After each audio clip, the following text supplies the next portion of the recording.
vous avez de la chance, justement, que l'État revalorise les bases de la taxe foncière depuis quelques années. Et nous disons aussi que vous pourriez avoir une démarche proactive, encore plus productive, en joignant votre voix à celle des maires de nombreuses communes abritant un nombre significatif de logements sociaux, de QPV, qui revendiquent une compensation intégrale de l'exonération sur leur taxe foncière qui leur est accordée par l'État. Ce sont ces maires qui se sont battus pour que, malgré les coupes drastiques que l'État opère cette année sur les collectivités, et vous n'en parlez pas, mais tout de même, baisse de DGF moyenne estimée par les associations d'élus, moins 14%. Et donc, ce sont ces maires qui se sont battus pour que l'impact soit minoré avec une dotation de solidarité urbaine, DSU, évoluant comme la dotation de solidarité rurale. Mais là encore, étrangement, vous n'évoquez pas cet élément dans votre rapport. Vous évoquez en revanche d'autres dotations que vous estimez stables, et ce de façon très optimiste par rapport à 2024. D'abord parce que notre population continue de décroître. Et c'est sur celle-ci que les restrictions décidées par l'État vont se faire sentir. Vous développez ces données qui concernent toutes les collectivités dans les pages introductives du rapport, mais étrangement, vous n'en tenez pas compte dans les orientations propres, dans la partie suivante, dans les orientations propres à notre commune. C'est bizarre. De même, vous faites état de dotations des autres collectivités que vous envisagez stables. Donc les qualifier ainsi, pour nous, c'est de la méconnaissance de votre part parce qu'il s'agit de participation. Quelles sont les assurances que vous pourriez avoir qu'elles demeureront stables alors même que le département et la région vont eux aussi subir la politique désastreuse de vos amis politiques qui sont au niveau de l'État aujourd'hui et qui infligent une cure d'austérité aux collectivités. Donc pour nous, c'est un tableau insouciant, un rêve bleu, aussi bleu que votre future cité que vous nous présentez pour les produits budgétaires attendus. Contrairement aux autres communes contraintes à réviser à la baisse leurs prévisions de dépenses par la politique nationale de l'Alliance des droites républicaines et macronistes, vous les estimez en hausse. C'est très optimiste. Sur les charges de personnel, vous subissez les décisions de l'État, vous l'avez dit, sur le SMIC, les cotisations de retraite, la réforme de la protection sociale complémentaire des fonctionnaires, mais à hauteur seulement de 1,5 million. Et on n'en trouve pas trace dans vos prévisions. Vous poursuivez la baisse des effectifs engagée à regret par votre prédécesseur, mais on est heureusement très loin de la perspective d'un membre de votre équipe, avant votre élection, qui fixait l'objectif à 400 employés de moins. Certaines annonces questionnent aussi.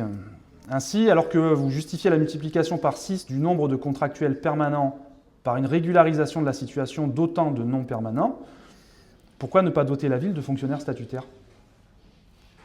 Vous avancez une baisse des effectifs bruts et des équivalents temps plein, tout en annonçant l'embauche de personnel pour la police, les espaces sportifs, la salubrité urbaine, la propreté des équipements communaux, les écoles, les crèches, et aussi le campus interne qui devra être doté de moyens humains. Et pour faire ça, quels autres services allez-vous devoir déshabiller sans fragiliser l'offre globale de services aux administrés ? Par ailleurs, nous peinons à croire qu'il vous sera possible, comme vous l'affirmez, de réduire de 3% les charges à caractère général. Quand on connaît l'inflation sur les fluides, l'alimentation pour la restauration collective, les coûts d'entretien et d'administration, dans un contexte où, il faut l'avouer, vous avez montré votre capacité à dépenser sans compter pour votre communication et des événements nouveaux et coûteux comme le Festival Bonaparte. Vous avez aussi opté pour de nouvelles dépenses de fonctionnement comme la location de véhicules, y compris pour la régie des transports à laquelle vous devez allouer une participation à hauteur de 100% de ces dépenses.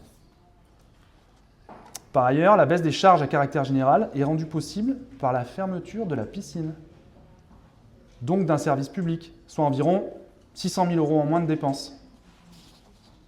Comment on va faire quand la piscine rouvrira ? On espère qu'elle va rouvrir bientôt.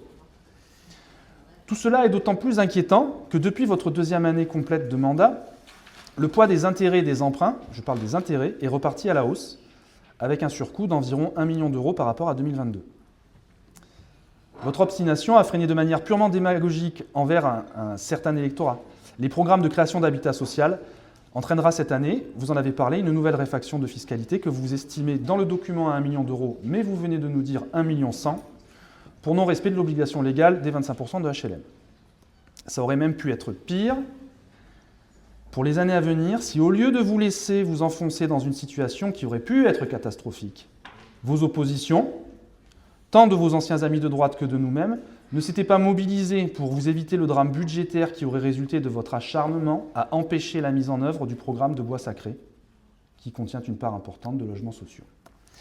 Dans un tel contexte, vous n'affichez pas, et on le comprend, vos perspectives d'autofinancement pour les investissements. Vous êtes contrainte de faire preuve de cette même extrême prudence que celle que vous reprochiez à haut cri à votre prédécesseur. 13 millions d'euros. C'est le maximum que la Seine peut s'offrir. Et pour réaliser cet investissement, vous devez envisager d'emprunter 8 millions d'euros. Vous reconnaissez ainsi, implicitement, que vos amis du département et de la région ne peuvent pas ou ne veulent plus vous aider. Cela vous conduit à espérer au mieux 2 millions de subventions. Et moi, je me rappelle, on est bien loin de votre décision du 11 décembre 2020, quelques mois après votre élection, où vous faisiez forte d'obtenir du seul conseil régional plus de 18 millions d'euros de subventions pour un programme que vous estimiez à près de 72 millions.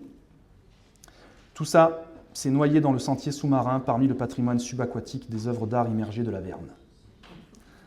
L'une des rares réalisations de ce programme concrétisée à ce jour, il faut le souligner.